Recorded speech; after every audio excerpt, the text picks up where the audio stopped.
हाय, SS coaching centre में आपका स्वागत है। मैं अमित शर्मा एक बार फिर आपके साथ एक मैथ का इम्पोर्टेंट टॉपिक्स डिस्कस करने आया हूँ, जो कि हम इसका फर्स्ट पार्ट पहले डिस्कस कर चुके हैं आपके साथ और सेकेंड पार्ट आपके साथ डिस्कस करने वाले हैं। और इस सेकेंड पार्ट मैं आपको बता दूं कि एग्जाम पॉइंट ऑफ व्यू से बहुत ही इंपॉर्टेंट है, क्योंकि यह रिलेशन एंड फंक्शन का ही सेकेंड पार्ट है। और इन दो पार्ट से जो हमने फर्स्ट पार्ट जो आपके साथ से डिस्कस किया हुआ जो रिलेशन निकालना था, वो तो आपके एग्जाम पॉइंट ऑफ व्यू से है ही ज़रूरी, लेकिन ये भी टॉपिक्स बहुत ज़्यादा इंपॉर्टेंट रखता है। ठीक है, तो इसका मतलब अगर हमको ये चैप्टर पूरी तरीके से अगर क्लियर करना होगा तो इन दो टाइप के जो क्वेश्चन है, एक तो रिलेशन का जो हम लोग फर्स्ट चैप्टर में फर्स्ट पार्ट में इसका डिस्कशन कर लिए में बेसिक कंसेप्ट के साथ, प्लस क्वेश्चन सॉल्व करके हम लोग देख लिया कि कैसे सॉल्व किया जाता है। अब प्लस आज हम सेकेंड जो इसका टॉपिक है फलन, इस पर हम डिस्कस करने वाले हैं कि एक्चुअली में फलन क्या होता है और इसका बेसिक कंसेप्ट क्या होता है और एग्जाम पॉइंट ऑफ व्यू से कितना यह नेसेसरी हमारे लिए यहाँ पे है। ठीक है, तो अब हम जो भी पॉइंट कवर करने वाले हैं सारे लेटेस्ट सिलेबस के होंगे और एनसीईआरटी पैटर्न का होगा। और अगर आप इतना अगर कवर कर लेते हैं तो मैं कह सकता हूं कि आप सारे क्वेश्चन सॉल्व कर सकते हैं। ठीक है, तो कि मैथ का जो मैथ होते हैं, जो मैथ का जो क्वेश्चन सॉल्व करने का जो तरीका होता है, उसका सिंपल सा तरीका होता है कि आपके पास बेसिक कंसेप्ट क्लियर होना चाहिए। अगर आपका बेसिक कंसेप्ट क्लियर है तो आप कोई भी मैथ का क्वेश्चन को एक एग्जाम्पल लेकर के आप उसको सॉल्व बड़ी बारीकी से कर सकते हैं। ठीक है, तो आज हम उसी बेसिक कंसेप्ट को आपके साथ क्लियर करने वाले हैं। तो आप ये पूरी वीडियो को पूरी तरह ध्यान से देखिए और मैं कोशिश करूंगा कि आपके सारे पॉइंट इसी में डाउट क्लियर हो जाएं। अगर इसके बावजूद भी अगर आपका डाउट क्लियर अगर हो है तो मैं आपको पूरी एक्सरसाइज का 1.1, 1.2, 1.3 जितने भी एक्सरसाइज हैं, मैं आपका इसका सॉल्यूशन मैं आपको पीडीएफ में दे दूंगा। वहां से आप जाकर के पूरे सॉल्यूशन को ध्यान से देख करके आप सॉल्व कर सकते हैं। तो हम इस पूरे वीडियो में छोटे छोटे ट्रिक्स भी समझेंगे कि कैसे इसको किया जाता है और एकदम बेहतरीन तरीके से इसको सॉल्व किया जाएगा। तो पूरे वीडियो को आप देखिए। अगर आपको इस चैप्टर से अगर 10 से 15 नंबर अगर लाने हैं तो इतना चीज़ आपको पता होना बहुत ज़रूरी है। ठीक है, तो आज हम सिर्फ डिस्कस करने वाले हैं फलन और उससे संबंधित क्वेश्चन। और जो मैं आपके साथ पॉइंट जो डिस्कशन करता हूँ पार्ट वाइज में कर रहा हूँ, ताकि आपको एक वीडियो में सिर्फ एक ही पार्ट का मिले, ताकि आपको कोई कन्फ्यूजन न हो। ठीक है, तो हमने फर्स्ट पार्ट में सिर्फ रिलेशन को समझा है और उससे संबंधित क्वेश्चन को हमने देखा है। आज हम डिस्कशन करने वाले फलन जिसका सेकेंड पार्ट है, और इस फलन का बेसिक कंसेप्ट पढ़ेंगे कि कितने प्रकार के होते हैं, कैसे इसको वेरीफाई किया जाता है, पूरे डायग्राम के साथ इसको समझने वाले हैं। तो अगर फलन को अगर देखा जाए, फलन कुछ होता नहीं है। फलन एक प्रकार का हमारे पास फंक्शन होता है जो किसी भी अचर राशि या चर राशि इस पर क्या आता है, वेरी करता है। क्या करता है, वेरी करता है, और उसी पर हम लोगों को इस पर ध्यान देना पड़ता है। ठीक है, तो फलन होने के लिए कंडीशन हमारे पास क्या होनी चाहिए, और हम कैसे कहेंगे कि हमारा जो दिया हुआ चीज़ क्या है, फलन में है। फलन के लिए सबसे पहले कंडीशन होती है, अगर कोई दो फलन है, जैसे अगर हमने कोई दो सेट ले लिया, तो सेट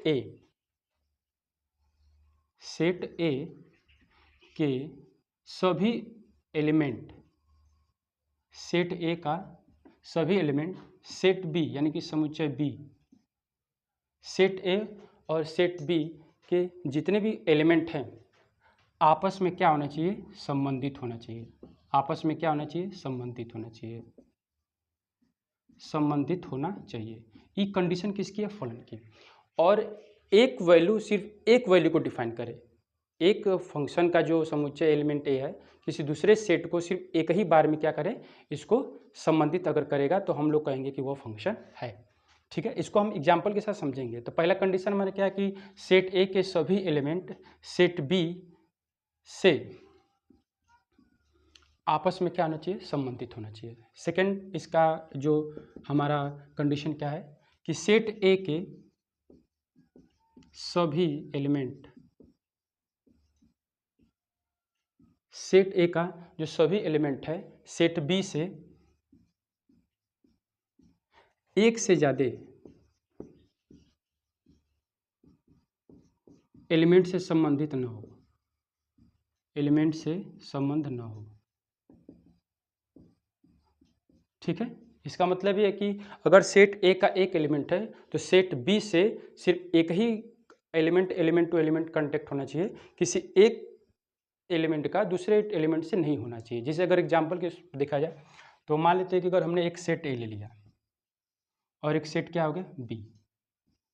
सेट ए में हमारे पास एलिमेंट है 1 2 3 4, ठीक है। सेट ए में कितने एलिमेंट है 1 2 3 4, और सेट बी में हमारे पास एलिमेंट यहाँ पे है ए बी सी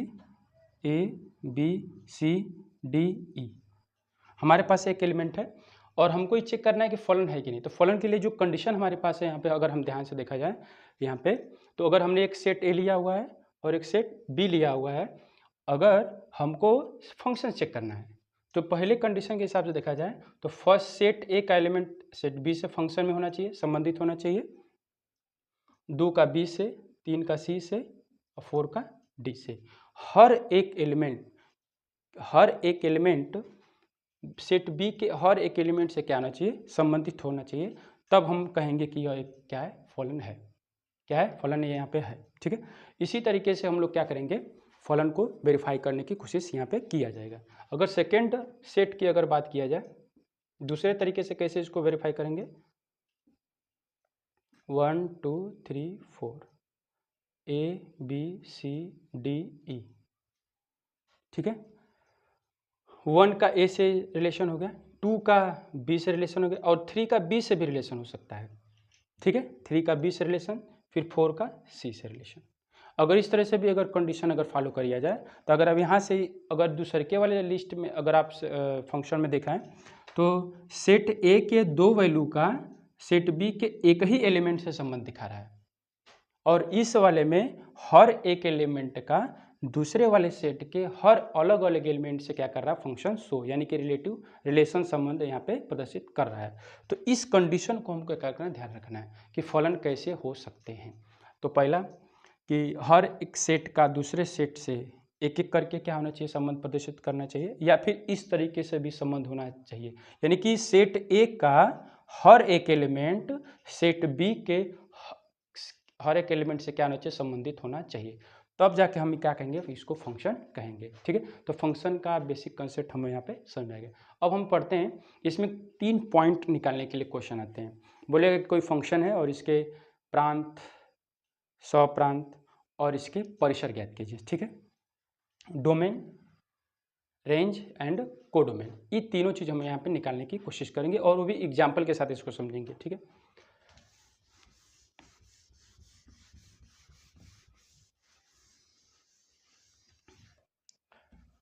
मान लेते हैं कि एक हमारे पास सेट ए है 1 2 3 4 5, और एक हमारे पास सेट बी है ए बी सी डी ई, ठीक है। ये हमारे पास एक एलिमेंट है और हमने इसको यहाँ पे वेरीफाई करना है, और हमको इसमें डिफाइन क्या क्या पता करना है, प्रांत। सबसे पहले क्या होता है, प्रांत क्या होता है। दूसरा हम पढ़ेंगे स्वप्रांत, और तीसरा हम लोग को पढ़ना है परिसर। क्या पढ़ना है, परिसर। इसको बोला जाता है डोमेन, कोडोमेन, और थर्ड हमारा हो गया रेंज। इसको बड़ी ध्यान से समझना, क्योंकि पेपर में पूछा जाता है, कोई फंक्शन देकर पूछेगा कि इसके डोमेन निकालिए या फिर प्रांत निकालिए, फिर इसका स्वप्रांत निकालिए, या फिर इसका पूछेगा आपसे कि परिसर यानी कि रेंज निकालिए। तो तीनों चीज़ों को हम इसी सेट के माध्यम से हम लोग क्या करेंगे, निकालने की कोशिश करेंगे। अब यहाँ पे अगर हम इसका ए का बी से रिलेशन शो कराने की कोशिश करेंगे, 1 का ए से, 2 का बी से, 3 को भी हम बी से रिलेशन यहाँ पे दिखा रहेगा, 4 का हम यहाँ पे क्या करें, डी से दिखा दिए, बाकी छोड़ देते हैं या फिर खाली रह जाएगा, ठीक है। या फिर 5 का हम संबंध किससे दिखा देते हैं, ई से। हर एक एलिमेंट सेट बी के एलिमेंट से क्या होना चाहिए, संबंधित होना चाहिए, यानी कि सेट ए का कोई भी एलिमेंट खाली न होना चाहिए, ठीक है।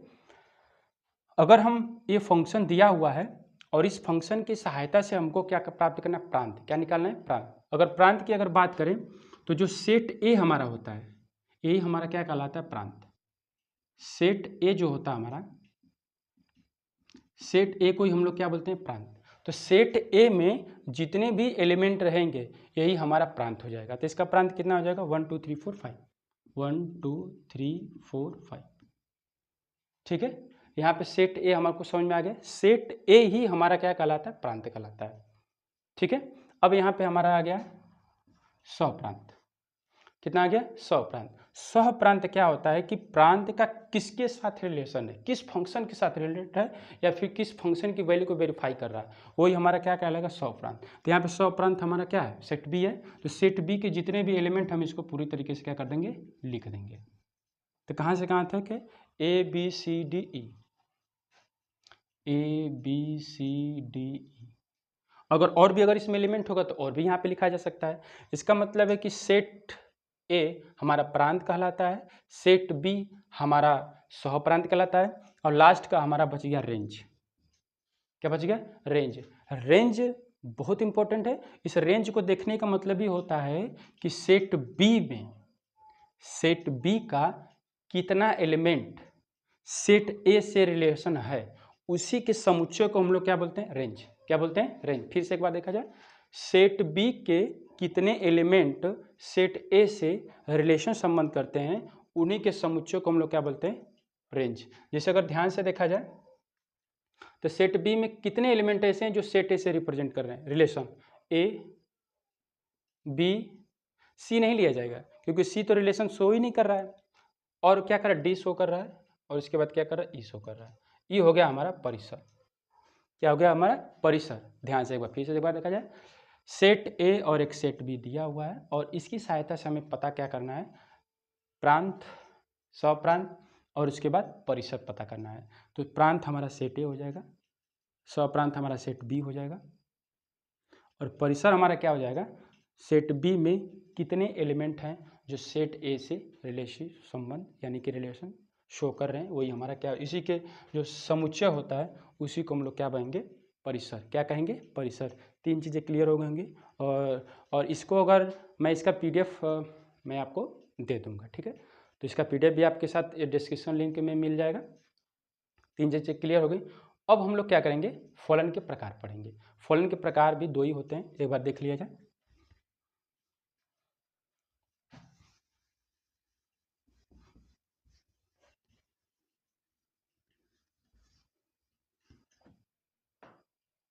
पहला होता है एकाएकी फलन।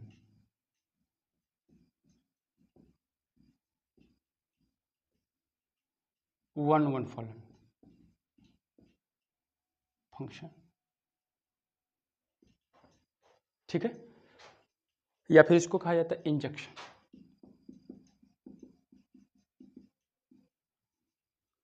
इसको समझा जाएगा एक एक। एक एक का मतलब होता है एक का एक से संबंध। एक एक का मतलब होता है एक का एक से, या एक का एक पर, एक का एक पर।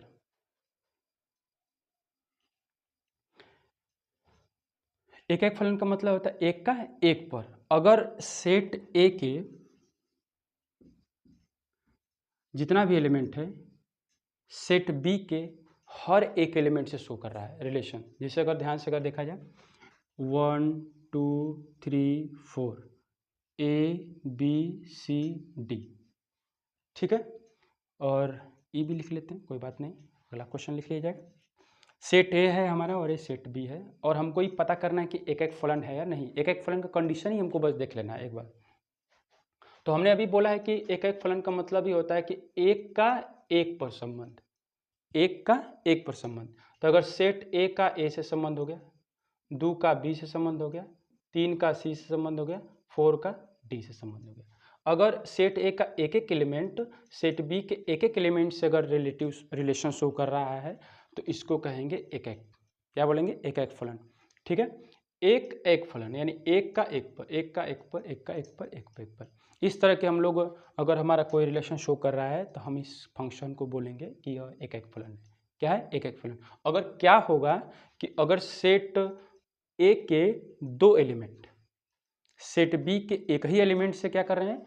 शो कर रहे हैं, तो उस कंडीशन में क्या होगा?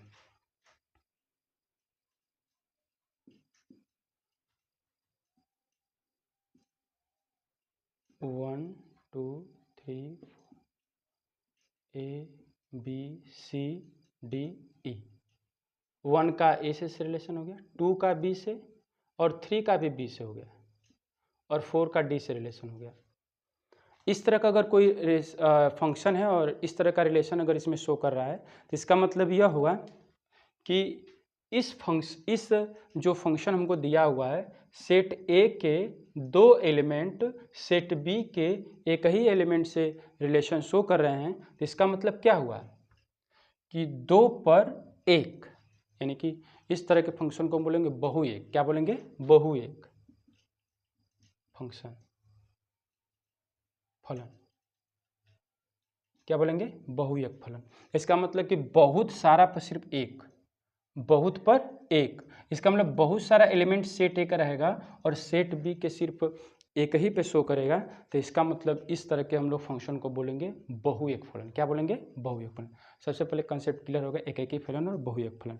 एकेकी फलन का मतलब हो गया कि सेट ए के जितने भी एलिमेंट होंगे सेट बी के एक एक एलिमेंट से रिलेशन शो करेंगे और इसके बाद इसको बोलेंगे एक एक फलन, यानी एक पर एक। और इसके बाद आता है अगर सेट ए के दो या दो से अधिक अगर एलिमेंट सेट बी के किसी एक ही एलिमेंट से अगर शो कर रहे हैं तो इसका मतलब होगा इसको बोलेंगे बहुएक फलन। दोनों डायग्राम से आपको समझ में आ गया होगा। इसका या तो आप स्क्रीनशॉट ले लीजिए या फिर कॉपी पेन लेकर बैठा करिए, इसको साथ में राइट डाउन भी करते रहिए। ठीक है, ये दोनों चीज़ क्लियर हो गई। अब हम थोड़ा सा और आगे बढ़ते हैं। एक तो होता है एक एक फलन में, अब एक तो होता है आच्छादक। इसको मैं इरेज कर दे रहा हूँ।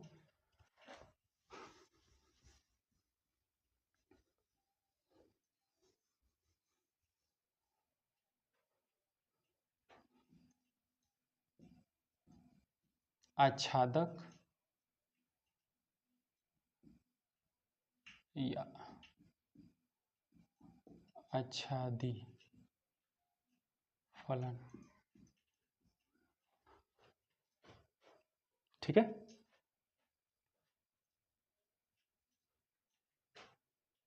ठीक है। दूसरा सेकंड क्या होता है? आच्छादक या आच्छादक फलन। इसको हम आच्छादक को 1 2 कहा जाता है या फिर इसको हम लोग सर्जेक्टिव फंक्शन भी कहा जाता है। तो सर्जेक्टिव इसको भी बड़ी ध्यान से अगर समझने की कोशिश करेंगे। आच्छादक कब होगा और आच्छादक नहीं होगा, इस बात को समझना है। आच्छादक कब होगा? आच्छादक कब होगा इसको समझने के लिए हम लोग क्या करेंगे, यहाँ पे दो हमने यहाँ पे फंक्शन लिया, एक सेट ए और एक सेट बी है। पहले वाले फिगर पर अगर ध्यान से देखा जाए तो अगर आच्छादक होगा तब कंडीशन हम देख रहे हैं। आच्छादक होने की कंडीशन क्या है? यदि सेट बी का प्रत्येक अवयव, सेट बी का प्रत्येक एलिमेंट अगर सेट ए के, सेट बी का प्रत्येक एलिमेंट सेट ए के अवयव के साथ, यानी सेट ए के एलिमेंट के साथ अगर रिलेशन संबंध दिखा रहा है तो हम कहेंगे आच्छादक है। क्या है? आच्छादक। फिर से बात देख लें, सेट बी का हर एक एलिमेंट सेट ए के साथ अगर रिलेशन शो कर रहा है तो इसका मतलब ये हो गया आच्छादक। क्या हो जाएगा? आच्छादक। यहाँ पे देखो ए बी सी तीनों है और ए बी सी तीनों सेट ए के 1 2 3 4 से क्या कर रहा है? शो कर रहा है। कोई भी एलिमेंट यहाँ पे खाली नहीं है, हर एलिमेंट किसी न किसी सेट ए के दूसरे जो सेट ए है उसके साथ रिलेशन शो कर रहा है। तो इसका मतलब यह फंक्शन क्या हो जाएगा? आच्छादक। क्या हो जाएगा? आच्छादक। तो इसका मतलब ये हो जाएगा परिसर बराबर, इसी को परिसर कहा जाता है। ए बी सी यहाँ पे क्या हो जाएगा? परिसर हो जाएगा। तो परिसर, और इसको हम लोग क्या बोलते हैं? सहप्रांत। परिसर और बी के ही एलिमेंट को हम लोग क्या बोलते हैं? सहप्रांत। इसका मतलब हो जाएगा परिसर और सहप्रांत आपस में क्या हो जाएंगे? बराबर। आच्छादक के केस में क्या होता है कि सेट बी के ही एलिमेंट को हम लोग क्या बोलते हैं? सहप्रांत बोलते हैं। और यहाँ इस कंडीशन में, आच्छादक के कंडीशन में हमारा परिसर ए बी सी परिसर है, क्योंकि यही तीनों हैं जो सेट ए के साथ क्या एलिमेंट को रिलेशन संबंध कर रहे थे, यानी ये परिसर हो गया। तो हमारा परिसर और हमारा सहप्रांत दोनों क्या होता है? सेम होता है। किस कंडीशन में? आच्छादक केस में। अगर ऐसा अगर कहीं कोई फंक्शन है और ऐसा अगर रिलेशन शो कर रहा है तो हम कह देंगे कि फंक्शन हमारा क्या है? आच्छादक है। लेकिन अगर सेकेंड वाली पिक्चर में अगर ध्यान से देखा जाए तो सेकेंड वाली पिक्चर में सेट बी का हर एक एलिमेंट सेट ए के साथ रिलेशन शो नहीं कर रहा है। ध्यान से अगर देखा जाए, ए के साथ शो कर रहा है, बी 2 के साथ कर रहा है, सी 3 और 4 दोनों के साथ कर रहा है, लेकिन डी और ई दोनों किसी के साथ भी संबंध स्थापित नहीं कर रहे हैं तो इसका मतलब हम कह देंगे कि यह आच्छादक नहीं है। आच्छादक क्या है? नहीं है। दोनों में फर्क समझ में आ गया होगा। ठीक है, एक बार फिर से देख लेते हैं। सेट एक बी का हर एक एलिमेंट, जब सेट ए के हर एक एलिमेंट से अगर अपना रिलेशन शो करता है और तब वो आच्छादक कहलाता है। यानी कोई भी सेट बी का एलिमेंट अगर खाली हो गया, कोई भी शो किसी के साथ अगर रिलेशन नहीं दिखाएगा तो उसे हम लोग कहेंगे आच्छादक नहीं है। अगर पूरा का पूरा एलिमेंट अगर सेट ए के साथ अगर रिलेशन शो कर दिया तो उसे कहेंगे आच्छादक है। और इस कंडीशन हमको बस याद रखनी है कि परिसर और सहप्रांत आपस में क्या होते हैं? बराबर होते हैं। किस केस में? आच्छादक के। लेकिन इस केस में नहीं बराबर होगा, क्योंकि देखो इसका जो सहप्रांत क्या है? ए बी सी डी ई है। अगर लिखा जाए इसका हम सबसे पहले लिख लेते हैं। इसका परिसर कितना हो जाएगा? A B C. इसका सहप्रांत भी कितना होगा? ए बी सी होगा। लेकिन इस केस में अगर परिसर लिखा जाए, परिसर किसे कहते हैं? जब सेट बी का एलिमेंट सेट ए के एलिमेंट से जब जो एलिमेंट रिलेशन शो करता है उसी के समुच्चय को हम लोग क्या कहते हैं? परिसर कहते हैं। तो यहाँ का इसका परिसर कितना हो जाएगा? A B C. ठीक है, और यहाँ पर इसका अगर सहप्रांत लिखने की कोशिश करेंगे, सहप्रांत हमारा क्या होता है? सेट बी होता है। तो सेट बी कितना हो जाएगा? ए बी सी डी ई।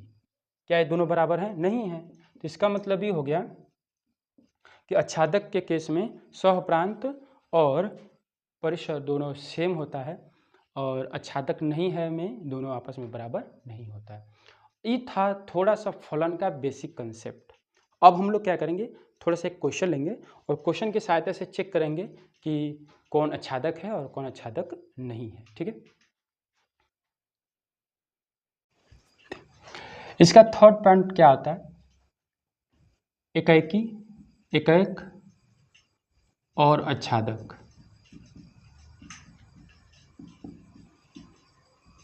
दोनों कोई एक फंक्शन ऐसा शो करेगा कि कंडीशन आती है कि अगर एकाएक भी होना चाहिए और आच्छादक भी होना चाहिए। तो ऐसा अगर एक एग्जाम्पल अगर लेने की कोशिश करें, यहाँ पे 1 2 3 4 ए बी सी डी, 1 का 1 से संबंध, 2 का बी से संबंध, 3 का सी से संबंध, 4 का डी से संबंध। ठीक है, अगर यहाँ पे ए हो गया, ये हो गया बी। अगर ध्यान से अगर देखा जाए तो सेट बी के जितने भी एलिमेंट है सेट ए के साथ संबंधित है। इसका मतलब है कि और एक एक है, कोई भी डबल नहीं है। हर एक एलिमेंट सेट बी का सेट ए के साथ एक एक का संबंध, एक पर एक है, एक पर एक है। तो इसका मतलब क्या होगा? ये एकाएक भी हो गया, एकाएक भी हो गया। और दूसरा आच्छादक भी यहाँ पे है। आच्छादक कैसे हो जाएगा? क्योंकि सेट बी का कोई भी एलिमेंट खाली नहीं है, खाली बैठा नहीं है। सेट बी का कोई भी एलिमेंट यहाँ पे खाली नहीं है, वो सेट ए के हर एक एलिमेंट के साथ संबंध शो कर रहा है। इसका मतलब ये क्या हो गया? आच्छादक भी हो गया। क्या हो गया? आच्छादक हो गया। देख लो कोई भी एलिमेंट इसमें खाली है नहीं है। और सेट बी का एक एलिमेंट सेट ए के साथ संबंधित एक पर एक है, तो इसका मतलब एक ही हो गया। और सेट बी का कोई भी एलिमेंट खाली नहीं है और हर एक एलिमेंट सेट ए के साथ रिलेशन शो कर रहा है। इसका मतलब ये क्या होगा? आच्छादक। आच्छादक कंडीशन ही होना चाहिए कि सहप्रांत और परिसर दोनों बराबर होने चाहिए, यहाँ पे है ही। और कोई भी सेट बी का एलिमेंट खाली नहीं। हमको बस ये देखना है कि सेट बी का कोई एलिमेंट खाली है कि नहीं, कोई रिलेशन शो नहीं कर पा रहा है कि नहीं। अगर सब शो करेंगे तो आच्छादक हो जाएगा। अगर कोई भी एलिमेंट अगर एक बच जाएगा तो उसे कहेंगे आच्छादक नहीं है। तो इस तरह का अगर कोई फंक्शन आता है तो हम कहेंगे कि यह फंक्शन एकाएक भी है और साथ में साथ आच्छादक भी है। ठीक है, तो इस तरह के क्वेश्चन हम लोग अगर आएंगे तो हम इसको सॉल्व कर लेंगे। ठीक है, अब हम क्वेश्चन की तरफ आगे बढ़ते हैं। ठीक है, यहाँ पे हमने क्वेश्चन यहाँ लिखा हुआ है और क्वेश्चन दिख रहा होगा आपको, यहाँ पे लिया हुआ कि सिद्ध कीजिए कि जो फंक्शन एफ ऑफ एक्स बराबर 2x है, f of x is equal to कितना? 2x। एफ ऑफ एक्स बराबर 2x एकाएक है। क्या है? एकाएक फलन है। और हमको फंक्शन को वेरीफाई करने के लिए यहाँ पे दिया हुआ है कि किस कंडीशन पे एफ ऑफ एन का क्या हो? रिप्रेजेंट कर रहा है। एन का मतलब होता है नेचुरल नंबर। अगर नेचुरल नंबर की बात करें तो एन इज इक्वल टू कितना होता है? 1 2 3 4 5 चलता रहेगा नेचुरल नंबर। तो हमें सभी नेचुरल नंबर पे फंक्शन को चेक करना है कि यह एकाएकी है या नहीं। तो एकाकी करने के लिए वही डायग्राम अपना बना लेंगे, ठीक है। तो अगर हम यहाँ पे 2 सेट ले लेते हैं, एक सेट x का होगा, वैल्यू पुट करेंगे इसमें और हमारे पास फंक्शन की वैल्यू यहाँ पे मिलती रहेगी। अब हम ये चेक करेंगे कि हर एक नेचुरल नंबर पे हमारा जो फंक्शन की वैल्यू है वह एक एक नंबर पे रेशियो शो कर रहा है कि नहीं कर रहा। अगर हम यहाँ पे फंक्शन की जगह x = 1 पुट करते हैं, 2 3 4 नंबर ले लेते हैं और इस पर पुट करके देखते हैं कि वैल्यू क्या आती है हमें। तो अगर x = 1 अगर पुट किया जाएगा यहाँ पे तो फंक्शन की वैल्यू क्या मिलेगी, हमको 2 मिलेगी। अगर x = 2 रखेंगे तो फंक्शन की वैल्यू कितनी मिलेगी, 4 मिलेगी। x = 3 रखेंगे तो फंक्शन की वैल्यू कितनी मिलेगी, 6 मिलेगी। x = 4 रखेंगे तो फंक्शन की वैल्यू कितनी मिलेगी, 8। अगर हम ध्यान से अगर देखा जाए तो हर एलिमेंट एक दूसरे पे क्या है, संबंधित है और एक एक संबंधित है, कोई भी वैल्यू दोबारा हमें यहाँ पे नहीं मिल रही है। तो इसका मतलब ये हो गया कि हर एक सेट जो फंक्शन है x के हर एक वैल्यू पर रिलेशन शो कर रहा है और कोई भी वैल्यू हमें दोबारा नहीं मिल रही है। इसका मतलब यह हुआ है कि यह फलन क्या है, एकाक है। क्या है, एकाक है। समझ में आ गया। अगर इस तरह के क्वेश्चन अगर आते हैं तो हमें इसी तरीके से सॉल्व करने पड़ेंगे। फंक्शन का वैल्यू लिया जाएगा और फंक्शन की वैल्यू पुट करके हम फंक्शन की वैल्यू निकालेंगे। अब चेक किया जाएगा कि हर एक वैल्यू x के वैल्यू पर वेरीफाई हो रही है नहीं। अगर कोई दूसरी वैल्यू अगर नहीं यहाँ पे मिले, सब एक एक मिल रहा है। क्या मिल रहा है, एक एक मिल रहा है और यहाँ पे कोई भी वैल्यू खाली हमको यहाँ पे मिल नहीं रही है। तो इसका मतलब कौन सा फंक्शन शो कर रहा है, ई एकाक फलन। क्या कर रहा है, एकाक फलन यहाँ पे शो करेगा, ठीक है। तो इस तरीके से हम लोग क्या कर सकते हैं, क्वेश्चन को सॉल्व कर सकते हैं, ठीक है। तो अब हम क्वेश्चन इसका जो प्रैक्टिस है अगले वीडियो में हम इसको शो करेंगे, पार्ट 3 में। आज के लिए बस इतना ही। अगर वीडियो आपको अच्छा लगे तो अपने दोस्तों को भी शेयर करिए और हम डेली बाय डेली क्या करेंगे, क्वेश्चन को आपके साथ डिस्कशन करने वाले हैं और इसका हर एक्सरसाइज का सोल्यूशन मैं आपको पहले बता दिया हूँ कि SS कोचिंग सेंटर एक एप्लीकेशन है, आप प्ले स्टोर पर जा करके शो करिएगा और वीडियो के ऊपर मैं कोचिंग का लोगो है, अगर वही लोगो अगर आपको एप्लीकेशन पे दिखे प्ले स्टोर पे तो उसी को आप इंस्टॉल कर लीजिएगा। वहाँ पे आपको क्लास 6 से लेकर के क्लास 12 तक सभी सब्जेक्ट के आपको वहाँ पे PDF वहाँ पे मिल जाएंगे, चाहे हिंदी का हो, चाहे इंग्लिश का हो, चाहे सोशल साइंस का हो, सभी आपके सब्जेक्ट के PDF वहाँ पे आपको फ्री मिल जाएंगे। तो आप अपनी तैयारी को अच्छे से वहाँ पे कर सकते हैं, ठीक है। तो आज हम लोगों ने क्या पॉइंट डिस्कस किया है, फलन क्या होते हैं, फलन के टाइप्स पढ़े हैं, प्रांत क्या होता है, स्वप्रांत क्या होता है और परिसर क्या होता है। और हमने यहाँ पे क्वेश्चन के थ्रू हमने देखा कि कैसे कोई फंक्शन एकाकी होता है और कैसे आच्छादक होता है, ठीक है। अब इसके एक्सरसाइज क्वेश्चन हम लोग अगले चैप्टर में। Thank you.